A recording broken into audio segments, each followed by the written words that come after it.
Magandang umaga po sa atin lahat mga kababayan. Ngayon po, for today's vlog po ay babalik po tayo dito sa bahay po ni Tatay Rodrigo at may nagbigay pong tulong kay Ma'am Bridget po. Nagbigay po siya ng 1-2 at kay Ma'am Ami po yung sponsor po ni Tatay Rodrigo. Yung pong nagbigay sa kanya ng tulong nung binlag po natin siya. Nagpadala po siya ng 3,017 pesos point 17 po. So bali ang total po noon ay 4,200. So gagawin po nating 5,000 po. Dadagdagan po natin para maging buong 5,000 po yung ibibigay po natin doon kay Tatay Rodrigo. Para ka nanay at yung pangarap nga po ni nanay ay magkaroon po siya ng kunting tindahan para po daw sa kanya kasi wala na pong maghahanap buhay sa kanya. Kaya po mapunta po tayo doon sa loob. Iiwan ko na to dito. Ito po yun ang may nakalagay na po na karatula. Yan yung mga tao po ata. Dadasal po ata. Ngayon po kasi yung living po ni Tatay Rodrigo. So ang schedule po ay alas 2 po ng hapon. So nag-aano po natin. At dadalhin na po siya sa huling hantungan. Ang tawag doon ano? Sa kanyang libingan. Ay nagdadasal pa po. Hintayin na lang po natin.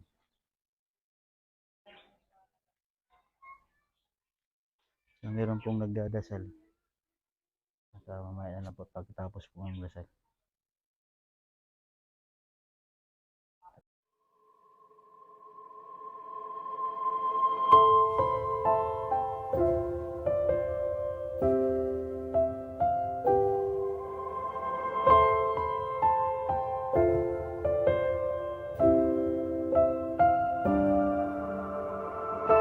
Ito na po tayo ngayon sa kung saan po ano po si tatay, nakaburol. So, po si nanay, kamusta po kayo nay? Okay lang po. Wala po kayong balita dun sa nagawa po kay tatay? Wala. So ngayon po yung living po ni tatay, ano? Alaunang alis. Alauna po ang alis. So, yun po sa mga nagtatanong po mga kababayan ay tatay po ay yung parang hindi po talaga siya hinold up. Gawa po ng andun pa po yung ano nino, yung pera po ni tatay na nasa wallet niya po yung pera. Wala pong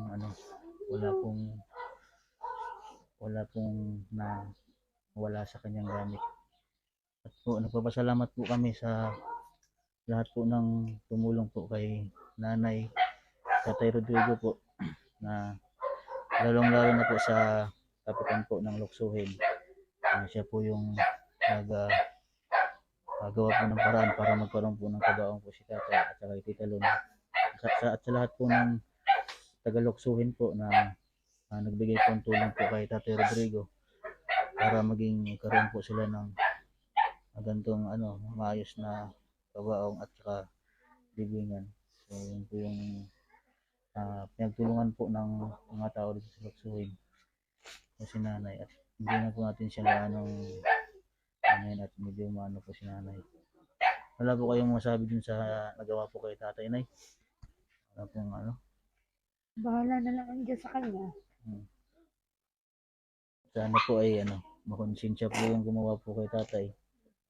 Kasi po napag-alaman po natin na si tatay po pala ay pagkagaling po sa palengke, marami pong batang salubong sa kanya dito at yung mga bata po na yun, yung mga apo niya, naghihingi po ng kung ano yung pasalubong ni tatay, lagi po daw nasalubong agad. At yun po yung may mga bata po na nag-ano po ng pagdating po ni tatay, nag-aabang. At sana po yung gumawa ni tatay at sana kayo sumuko kayo kung mapanood po namin itong vlog namin. Nakikiramay po kami sa nangyari po. Dahil nga po at kakasimula pa lang namin tinutulungan sila tatay at sila nanay. At wala pa pong ilang araw. Yung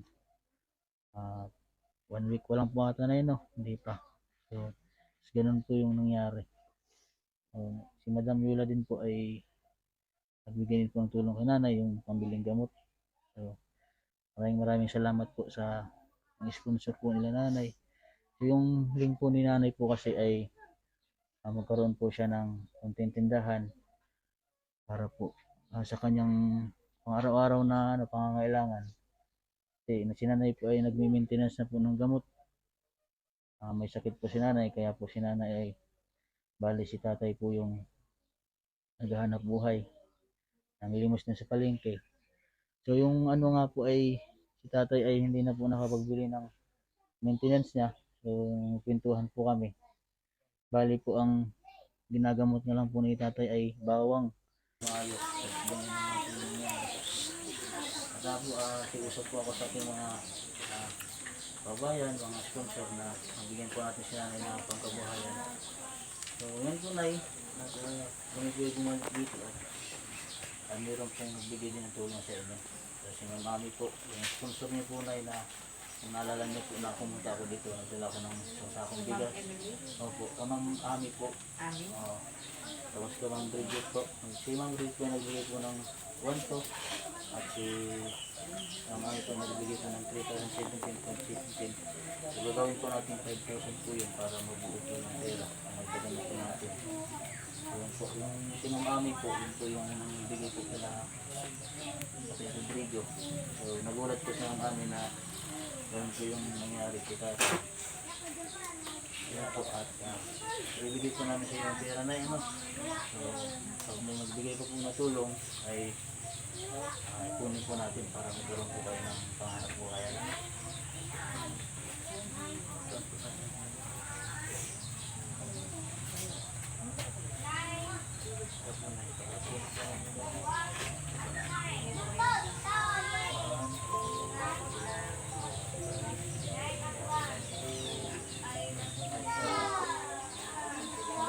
Maraming salamat po kay Bridget po at sa Manalo po. Ano po ang masabi niyo po sa konsesyonal na bigay po sa inyo?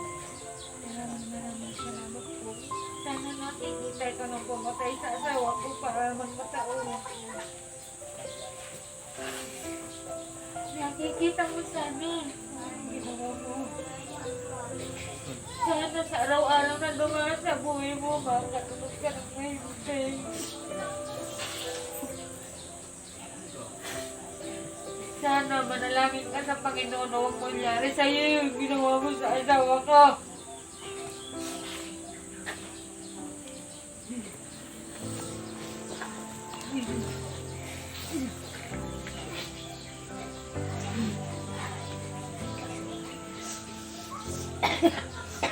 So ayun po mga kabayan, kailangan natin unahin po si nanay.